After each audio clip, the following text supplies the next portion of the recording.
오늘 제목은 내가 죽도록 충성하라입니다. 우리 2장 10절 말씀 다시 한번 읽겠습니다. 시작. 너는 장차 받을 고난을 두려워하지 말라. 볼지어다 마귀가 장차 너희 가운데서 몇 사람을 옥에 던져 시험을 받게 하리니 너희가 10일 동안 환난을 받으리라. 내가 죽도록 충성하라. 그리하면 내가 생명의 관을 내게 주리라. 기도하겠습니다. 감사하신 주님, 이 시간 주님께서 서만화 교회에 주신 그 말씀을 듣고자 합니다. 제 심령을 열어주시고 성령의 음성으로 듣게 하여 주시옵소서. 우리 주님께서 오직 능력과 성령과 큰 확신으로 임하여 주시기를 간절히 기도합니다. 예수님 이름으로 기도하였습니다. 아멘. 지난주에는 에베소에 주시는 주의 음성을 들었습니다. 오늘은 서만화 교회에 하시는 그리스도의 말씀입니다. 서만화 교회는 빌라델피아 교회와 함께 주님의 책망을 듣지 않은 교회 중에 하나입니다. 나머지 5교회는 다 책망을 들었는데 빌라델피아 교회와 서만화 교회는 책망을 듣지 않았습니다. 예수님께서는 서만화 교회가 현재 겪고 있는 어려움을 잘 알고 계셨기 때문에 오히려 그들을 칭찬하시고 또 격려하셨습니다. 또 어려움이 있다고 그냥 동정하지 아니하시고 죽도록 충성해라 하시면서 더 격려하셨습니다. 오늘 말씀을 통해서 우리는 서만화 교회를 향하신 그리스도의 마음을 잘 헤아려 알 수 있기를 기도합니다. 첫째, 내 환난과 궁핍을 아노라. 1절에 보면 서만화 교회의 사자에게 편지하라. 처음이며 마지막이요 죽었다가 살아나신 이가 이르시되. 이 서만화는 에베소 북쪽으로 약 80km 정도 떨어진 곳에 있었습니다. 당시 인구가 20만 정도로 매우 큰 항구 도시였습니다. 일리오드와 오디세이를 쓴 서사 시인 호모의 고향입니다. 이교 문화와 종교가 뒤섞여 있는 도시였고 또 황제 숭배가 성행하였고 기독교 박해가 심한 곳이었습니다. 이 도시는 지금도 살아있는 도시로서 터키에서 3번째로 큰 도시입니다. 서만화 교회는 누구에 의해서 언제 세워졌는지 기록되어 있지 않습니다. 그러나 사도행전 19장을 보면 바울이 에베소에서 3년 동안 제자를 양성하고 목회를 하였습니다. 그때 온 아시아에 사는 유대인이나 헬라인이나 다 주의 말씀을 듣더라 하는 것을 보면 그때 이 서만화 교회가 개척된 것을 알 수 있습니다. 이때는 황제 숭배가 본격적으로 강요됨으로 인하여 그리스도인들이 극심한 박해를 받고 있었습니다. 서만화 교회 성도들은 그 핍박을 믿음으로 잘 감당하였습니다. 그 박해로 인해서 아주 극도로 궁핍하게 되고 현실적으로 너무나 어려운 그런 삶을 살고 있었습니다. 그럼에도 불구하고 그들은 신앙을 지키며 또 하나님 앞에서 투쟁하며 인내하며 감당하고 있었습니다. 주님께서는 바로 그 교회에 편지하라고 명하셨습니다. 서만화 교회에 편지하라고 하신 예수님은 어떤 분이시라고 했습니까? 처음이요 나중이요 처음이며 나중이고 또 죽었다가 살아나신 분이다 라고 소개하고 있습니다. 처음이요 나중이라는 말은 무슨 말이라고 그랬죠? 우주를 창조하시고 또 완성하시는 분이다 라는 뜻입니다.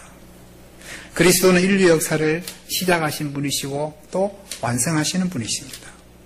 또 죽었다가 살아나신 분이라는 말은 죄와 사망의 권세를 멸하시고 승리하신 분이라는 말입니다.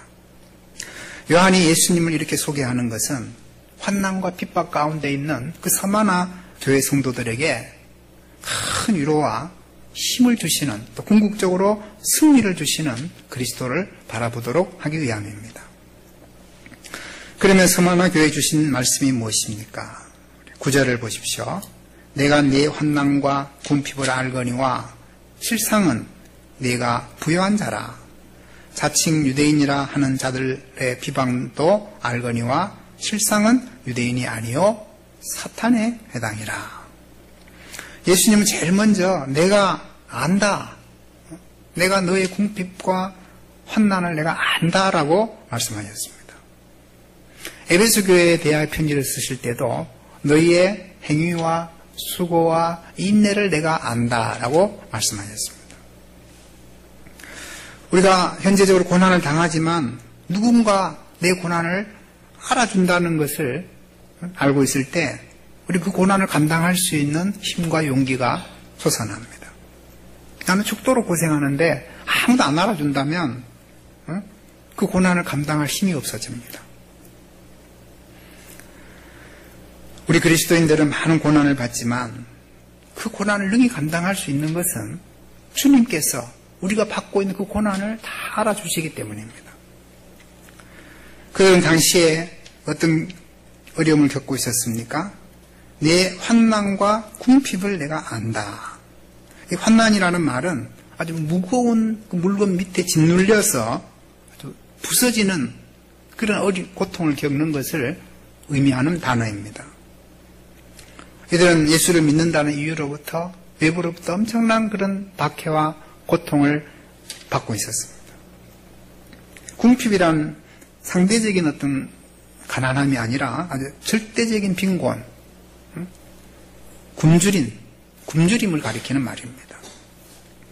당시의 그리스도인들은 예수 믿는다는 이유 때문에 엄청난 경제적인 궁핍을 겪었습니다. 황제 숭배를 거절함으로 재산을 몰수당하기도 하였습니다. 또 수많은 적대감을 가진 사람들로 인해서 정상적인 경제활동도 하기가 어려웠던 것 같습니다. 그래서 아주 절대적으로 굶주린 궁핍한 삶을 살고 있었습니다. 부유한 도시에서 편안하게 살다가 예수를 믿는다는 이유 때문에 이런 궁핍을 겪을 때 얼마나 힘들겠습니까? 그런데 주님께서는 내가 너희의 환난과 궁핍을 안다. 다 알고 있다. 주님께서 자기들의 그 고통과 아픔을 다 알아준다고 생각할 때 그들은 큰 위로와 기쁨을 얻었을 것입니다. 이처럼 예수 그리스도께서는 우리의 모든 수고와 아픔을 아십니다. 우리의 슬픔도 아시고 우리가 겪고 있는 괴로움도 아십니다. 외로움도 아십니다.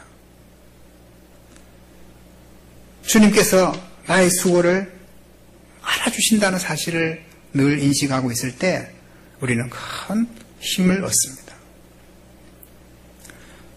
저는 정말 어렵고 힘들 때 모든 것을 포기하고 싶을 때 주님 앞에 엎드려서 할 수 있는 기도는 주님 아시지요? 주님 아시지요? 그 기도밖에 나오지 않았습니다. 그래, 내가 다 안다. 내가 다 안다. 걱정하지 마라. 그 한마디가 저에게 큰 힘과 용기를 줬습니다. 때로는 주님 다 아시지요? 라고 하면 그래, 안다. 네가 참아라. 그렇게 하십니다. 요즘도 그렇습니다. 그래, 안다. 그래도 선을 베풀어라.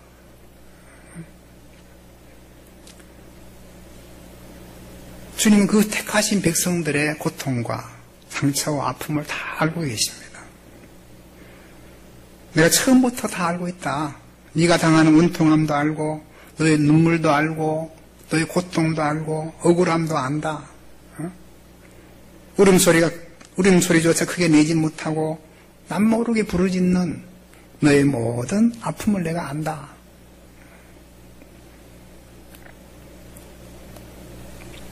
예수님은 서머나 교회 성도들의 그 환난과 그 궁핍을 다 아시는 분이십니다. 그분께서 그들을 어떻게 위로하십니까? 네가 그렇게 환난을 당하고 궁핍을 겪고 있지만 실상은 네가 부유한 자다. 네가 정말 부자다. 그렇게 말씀하셨습니다. 실상은 네가 부유한 자라고 칭찬하셨습니다. 이 말이 무슨 뜻입니까? 이 세상에서 잘 먹고 잘 사는 것, 이 세상에서 부유하게 사는 것은 실상이 아니다는 말이죠. 너희들이야말로 실상은 가장 부유한 자다.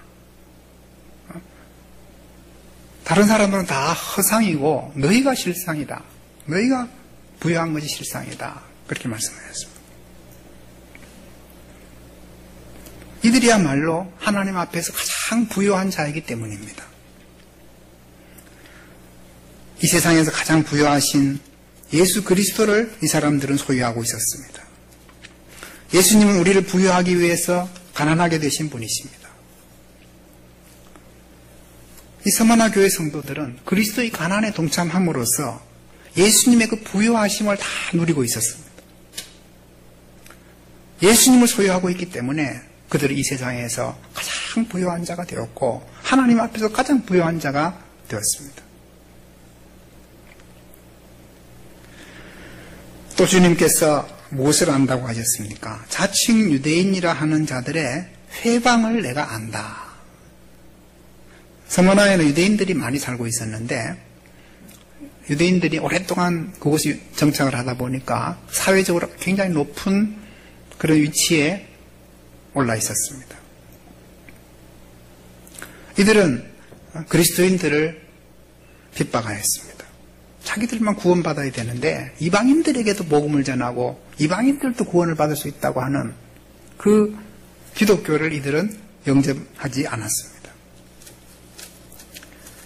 사도행전 23장에 보면 40명의 유대인들이 사도 바울을 죽이려고 결사단을 조직을 했는데 바울을 죽이기 전에는 먹지도 않고 마시지도 않겠다. 그만큼 유대인들은 이 복음이 이방인들에게 전파되는 것을 거부하였습니다. 초대교회에서 자칭 유대인이라 하는 자들의 회방이 기독교의 가장 큰 위협이었습니다. 그들의 주장만큼 설득력 있는 이단들은 없었습니다. 같은 하나님을 믿지요. 같은 구약 성경을 정경으로 사용하지요. 그럼에도 불구하고 그들은 그리스도를 믿지 않습니다. 율법을 주장합니다. 믿음으로만 구원받는 복음 진리를 부정합니다. 그래서 이런 교리를 들으면 헷갈리는 겁니다. 믿음으로만 구원받는다고 했다가 그걸 믿고 살아왔는데 이 율법주의자들이 와서 아니다. 믿음으로 구원받을 수 없다. 율법을 지켜야 된다. 그러면 정말 혼돈이 되는 것이죠.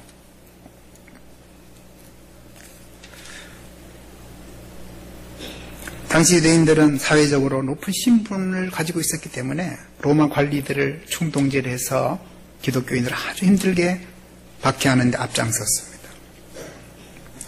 요한은 그들을 어떻게 정죄했습니까? 실상은 유대인이 아니다. 실상은 유대인이 아니고 사단의 회당이다 라고 정죄하였습니다.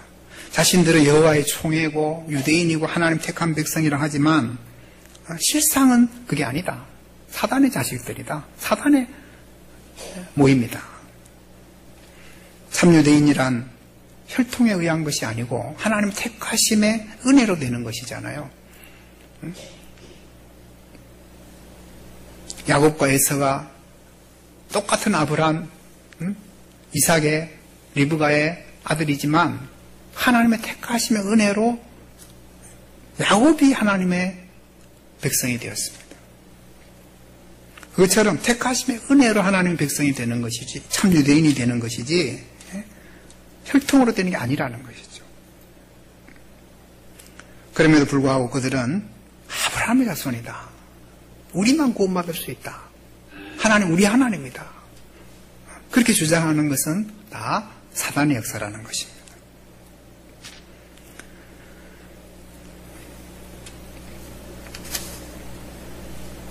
예수님께서도 핍박하는 유대인들을 보시고 말씀하셨습니다. 너희는 너희 아버지, 너희 아비 사단에게서 났으니 아비의 욕심을 따라 너희도 악을 행하는구나.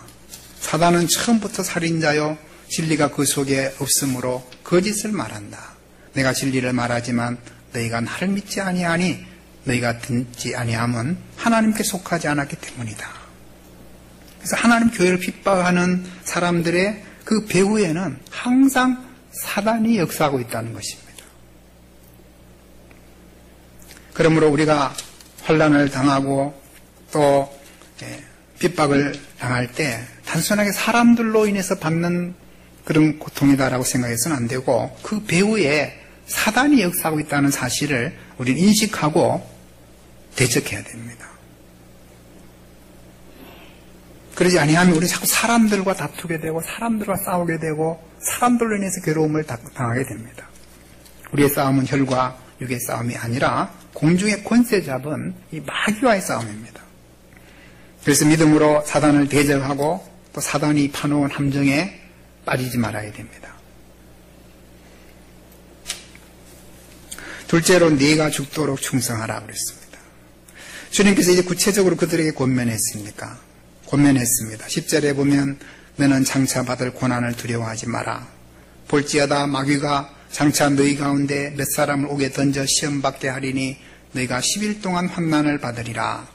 네가 죽도록 충성하라. 그리하면 내가 생명의 관을 내게 주리라.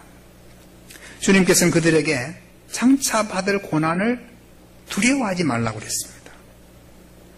서머나 교회는 지금 환난과 또 궁핍으로 많은 어려운 가운데 있었습니다. 현실적으로 너무 힘들고 어려운 나날을 보내고 있었는데 앞으로 더 큰 고난과 환난이 온다는 것입니다. 그래서 마음에 근심이 많고 또 두려움이 많았습니다. 그러나 주님께서 장차 더 큰 환난이 와서 너희 몇 사람을 옥에 던져서 가두게 되고 또 시련을 겪을 것이다. 그렇지만 너희가 10일 동안 환난을 받을 것이다 라고 말씀하셨습니다. 여기 보면 주체가 마귀입니다. 마귀가 장차 너희 가운데 몇 사람을 옥에 던져 시험을 받게 한다고 그랬습니다. 이 마귀가 역사해서 그 서마나에 있는 그 교인들을 시험하기 위해서 옥에 집어넣는다는 겁니다. 그런데 10일 동안 환난을 받으리라고 그랬는데 이 10일이라는 이제 기간은 아주 짧은 기간을 상징하는 말입니다. 그래 그 고난이 아주 감옥에 가는 것처럼 그래 고통스러운 것이지만 그러나 그 기간은 길지 않다. 그 기간은 길지 않다. 10일만 참고 견디면 된다는 거예요. 그러므로 두려워하지 마라. 감옥에 들어가고 뭐 어떤 박해가 위협이 오더라도 두려워하지 말고 그 고난을 감당해야 된다. 실제로 우리가 고난을 겪고 예수 믿는다는 이유로 가정에서 핍박을 받고 집안 가구가 막 날아다니고 어려움을 겪게 되면 너무 힘든 겁니다. 이게 내가 평생 이렇게 어려움을 겪지 않을까 하는 그런 생각도 됩니다. 그 고통이 아주 영원히 지속될 것처럼 이 터널이 언제나 끝날지 영원히 끝나지 않을 것 같은 그런 생각도 듭니다. 내가 평생 이렇게 가난하게 살고 찢어지게 가난하게 살고 또 이 환난에서 벗어날 수 없지 않을까. 그래서 좌절하고 절망하고 두려워하고 불신에 빠집니다. 그것이 바로 마귀가 노리는 것입니다.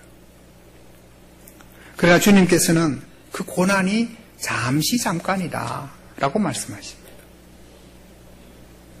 하나님께서 그 택하신 백성들에게 고난을 허락하시는 것은 다 선하신 뜻이 있기 때문입니다.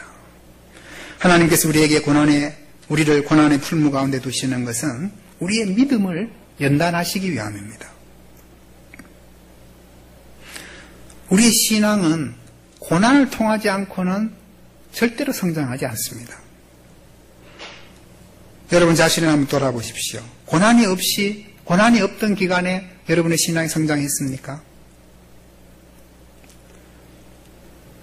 고난을 통해서 우리 신앙이 자랍니다. 불을 통과하지 않고는 정금을 얻을 수가 없습니다. 인간성이 강한 사람일수록 하나님께서 큰 고난을 주시는 것 같습니다. 야곱처럼 환도뼈가 부러지는, 그래서 평생 동안 쩔뚝거리면서 살아가도록 그런 고난을 통해서 야곱을 이스라엘로 변화시켜 주셨습니다. 그러므로 이 고난은 축복입니다. 하나님 우리 고난을 허락하시는 것은 나를 사랑하시고 나를 하나님에게로 이끌기 위한 하나의 통로입니다. 그러나 마귀는 우리 마음속에 두려움을 심어서 우리를 무기력하게 만듭니다.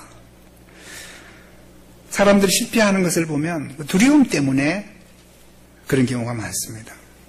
요즘 K-POP 컨테스트를 전 즐겨보는데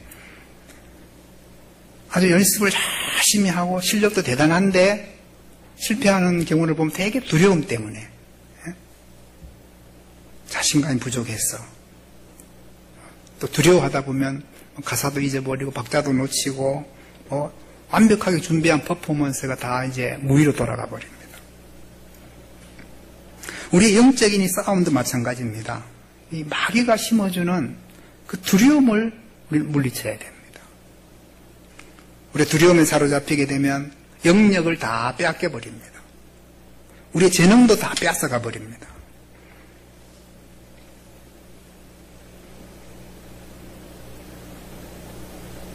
너는 장차 받을 고난을 두려워하지 마라.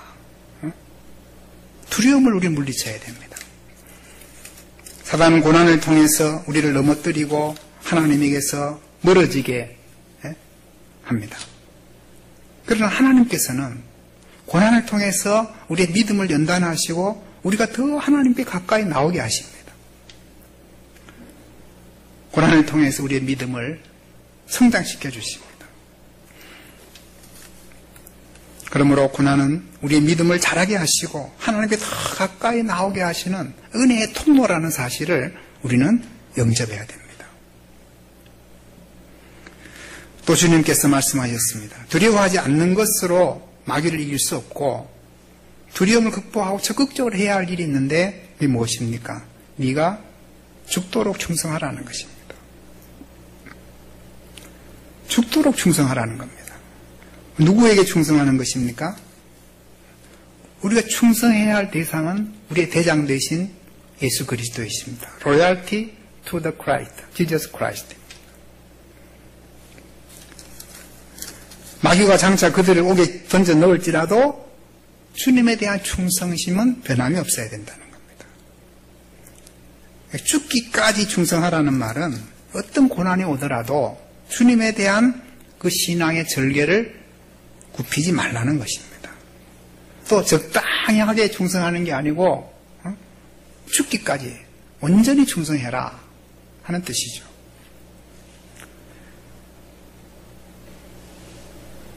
예수님께서는 우리에게 절대적인 충성을 요구하십니다. 죽기까지 충성하라는 말은 절대적으로 충성하라는 뜻이잖아요. 가끔 다른 사람과 비교하면서 나는 저 사람보다 충성하고 있다. 이렇게 해서는 안 된다는 겁니다. 나는 예배도 안 빼먹고 저 사람은 잘 빼먹는데 나는 예배도 안 빼먹고 수요 예배도 잘 오고 새벽 기도도 안 빠지고 기도도 오래 하고 자꾸 남과 비교해서 나는 충성심이 대단한 사람이다. 이렇게 생각해서는 안 된다는 것입니다.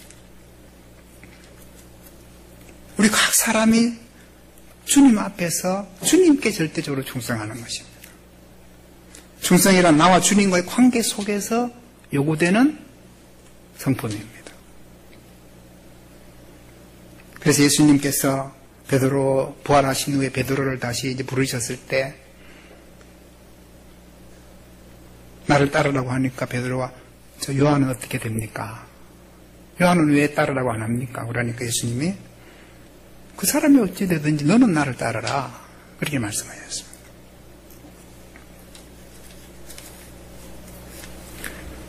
이처럼 주님께 충성할 때 주어지는 상급이 무엇입니까? 그리하면 내가 생명의 관을 내게 주겠다.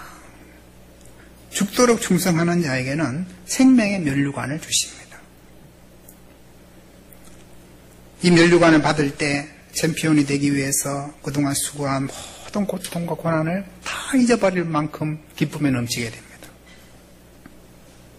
이처럼 주님께 충성된 그리스도인들에게도 바로 이런 그동안의 모든 수고와 고통과 슬픔을 다 잊어버릴 만큼 큰 기쁨을 주는 면류관이 바로 생명의 면류관입니다. 내가 생명의 관을 너에게 주겠다라고 말씀하셨습니다.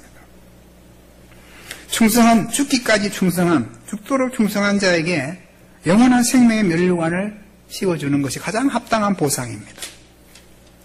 주와 복음을 위하여 목숨을 버린 자는 영생을 얻지 못할 자가 없습니다. 이 서머나 교회에 초대 감독이 있었는데 그분이 바로 폴리갑이라는 감독입니다. 이 폴리갑은 사도 요한의 그 제자였습니다. 주 156년에 기독교에 대한 박해가 다시 시작되었을 때 이 폴리갑의 나이가 86세였습니다. 당시에 가장 영향력 있는 기독교 지도자였습니다. 그는 체포되어서 신문을 받게 되었습니다. 총독이 폴리갑이 너무 나이도 많고 또 명성도 있고 덕망도 있고 해서 그를 풀어주려고 당국에 권면했습니다. 그냥 형식적이니까 예수를 욕하시고 황제의 신상에 허리를 굽혀 절만하면 당장에 풀어드리겠습니다. 그러나 폴리갑이 말했습니다. 86년간 나는 그분을 섬겨왔고 그분은 나를 한 번도 모른다고 한 적이 없는데 내가 어떻게 나의 주님을 모독할 수 있겠습니까? 그리고 그는 화형을 당했습니다. 그는 계시록에 있는 말씀대로 죽기까지 주님께 충성하였습니다. 그에게는 생명의 면류관이 상급으로 주어진 줄로 믿습니다. 죽도록 충성하라는 말은 너무 어마어마하게 생각하면 우리하고는 너무 상관없는 말처럼 들리기 때문에 이 말은 끝까지 충성해라 그런 뜻으로 볼 수 있습니다.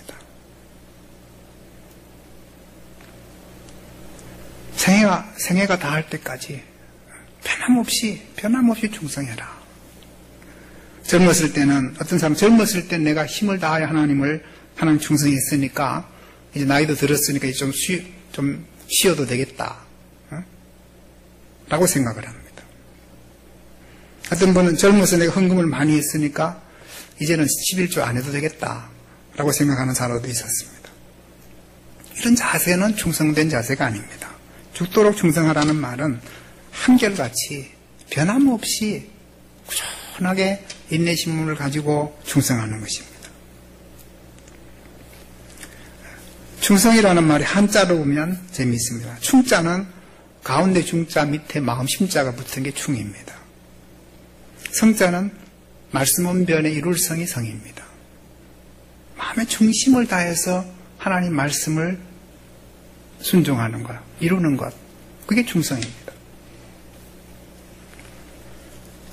충성은 한결같은 마음입니다. 어떤 어려움이 오더라도 변절하지 않고 꾸준하게 하나님 말씀대로 살아가는 삶, 그게 충성스러운 삶입니다. 아무리 축복을 많이 받더라도 마음이 교만해지지 않고 변함없이 주님 말씀에 순종해가는 삶, 그게 충성입니다. 충성은 성령의 열매입니다. 인간적인 충성심은 한계가 있습니다. 정치하는 분들을 보면 한때는 막 충성을 맹세했다가 또 금방 마음이 변해가지고 반대당에 들어가 있는 사람도 있고 하여튼 변화무쌍합니다. 그래서 충성하기 싫어서가 아니라 그 인간의 한계입니다. 이해관계가 놓이게 되면 더 이상 충성할 수 없는 것이죠. 성경에서 말하는 이 충성이라는 것은 이 성령의 열매입니다. 성령의 열매입니다. 성령께서 우리 안에서 맺으시는 그 열매가 바로 충성입니다. 작은 일에 충성된 자는 큰 일에도 충성되다고 했습니다. 지극히 작은 일에서부터 우리는 충성을 배워야 됩니다. 여러분이 맡고 있는 그 작은 일, 가정에서나 교회에서나 직장에서나 그 작은 일에 충성을 다할 때 거기에 열매가 맺히는 것입니다. 성령께서 우리 안에서 충성심을 키워주시고 충성의 열매를 맺게 하시도록 기도해야 되겠습니다. 셋째로 사망의 해를 받지 아니하리라. 11절에 보면 귀 있는 자는 성령이 교회들에게 하시는 말씀을 들을지어다. 이기는 자는 둘째 사망의 해를 받지 아니하리라. 주님께서는 이제 모든 교회들에게 명령합니다. 귀 있는 자들은 성령이 교회들에게 하는 말씀을 들어라. 성령의 그 말씀은 그냥 들리는 게 아니고 귀 있는 자는 들으라는 말은 귀를 기울여야 들린다는 말입니다. 귀를 기울여야만 성령의 음성이 들리지 귀를 기울이지 않으면 들리지 않습니다. 성령께서 내게 주시는 음성이 무엇인가? 거기에 늘 귀를 기울이면 성령께서 하시는 말씀이 들립니다. 그렇지 아니하면 들리지 않죠. 그 음성이 무엇입니까? 이기는 자는 둘째 사망의 해를 받지 않는다. 둘째 사망이라는 말이 나옵니다. 첫째 사망은 무엇이고 둘째 사망은 무엇입니까? 첫째 사망은 육체의 죽음을 가리킵니다. 아담이 낙원에서 범죄했을 때 하나님께서 너는 흙이니 흙으로 돌아가라. 그래서 사람이 생명이 되었다가 다시 흙으로 돌아가는 것, 그것이 첫째 사망입니다. 육과 영이 분리되고 영은 하나님께로 가고 육은 흙으로 돌아가는 그게 첫째 사망입니다. 그런데 둘째 사망이 있는데 이 둘째 사망은 죽은 후에 하나님의 심판이 임합니다. 그래서 이제 요한계시록 21장에 보면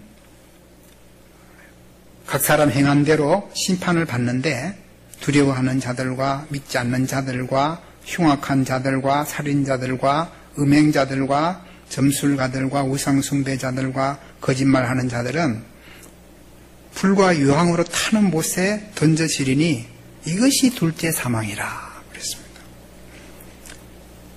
불과 유황으로 타는 못에 던져지는 그 불못에 던져져서 영원히 살아나올 수 없는 그 빠져나올 수 없는 형벌, 이걸 영벌이라고 영원한 형벌이라고 해서 영벌이라고 하는데 이 영벌이 둘째 사망이라는 겁니다. 거기서 다시 죽을 수도 없고 영원한 그 고통 속에 머물러 있는 것, 그게 둘째 사망입니다. 하나님과 우리의 영이 영원히 이별되는 겁니다. 그러나 이기는 자들은 이 둘째 사망의 해를 받지 않는다고 했습니다. 이기는 자란 지난 강의도 말씀드렸지만 영적인 싸움에서 승리한 자입니다. 우리의 신앙생활은 영적 전쟁의 연속입니다. 마귀가 끊임없이 우리를 미혹하고 넘어뜨리고자 공격해 옵니다. 또 우리는 연약합니다. 그래서 마귀의 유혹에 넘어가기도 하고 또 연약함 때문에 스스로 넘어지기도 합니다. 마귀의 유혹에 넘어가고 우리 연약해서 넘어지는 것이 실패가 아닙니다. 더 중요한 것은 우리 넘어졌을 때 주님의 십자가를 바라보는 것입니다. 나는 죽은 자 가운데서 다시 살아나신이다라고 앞에서 전제를 하셨는데 우리 죄를 대신해서 죽으시고 부활하신 그 주님을 바라보는 것입니다. 그분은 바로 처음이시고 마지막이시고 또 죽었다가 살아나신 분이십니다. 이 예수님을 바라볼 때, 믿음으로 바라볼 때 우리는 모든 마귀의 참소를 물리치고 승리할 수 있는 것입니다. 우리 예수님의 피로 제사함을 받았고 하나님 자녀가 되었습니다. 우리 이름이 생명책에 기록되었습니다. 생명책에 그 이름이 기록된 사람들은 결코 심판을 받지 않습니다. 둘째 사망에 떨어지지 않습니다. 그래서 이기는 자는 둘째 사망의 해를 받지 않는다고 말씀하셨습니다. 말씀을 맺겠습니다. 우리 주님은 처음이요 마지막이시고 죽은 자 가운데서 살아나신 분이십니다. 우리가 예수를 믿는다는 이유로 당하는 환난과 궁핍을 주님께서 다 알고 계십니다. 우리와 함께 아파하시고 안타까워하십니다. 그러나 우리가 믿음을 지킬 때 너는 정말 부유한 자다 라고 칭찬하십니다. 또 우리에게 두려워하지 말고 죽도록 주님께 충성하라고 하십니다. 충성하라는 말은 한결같이 변함없이 끝까지 주님께 충성하는 것입니다. 그리하면 생명의 면류관을 주십니다. 또 믿음으로 우리가 주님을 바라보고 승리할 때 둘째 사망의 해를 받지 않고 영원한 하나님의 축복 가운데 들어가게 됩니다. 우리가 승리하는 비결은 우리 연약함을 인정하고 죽은 자가 살아나신 예수 그리스도를 믿음으로 바라보는 것입니다. 이 승리가 여러분에게 늘 임할 수 있기를 기도합니다.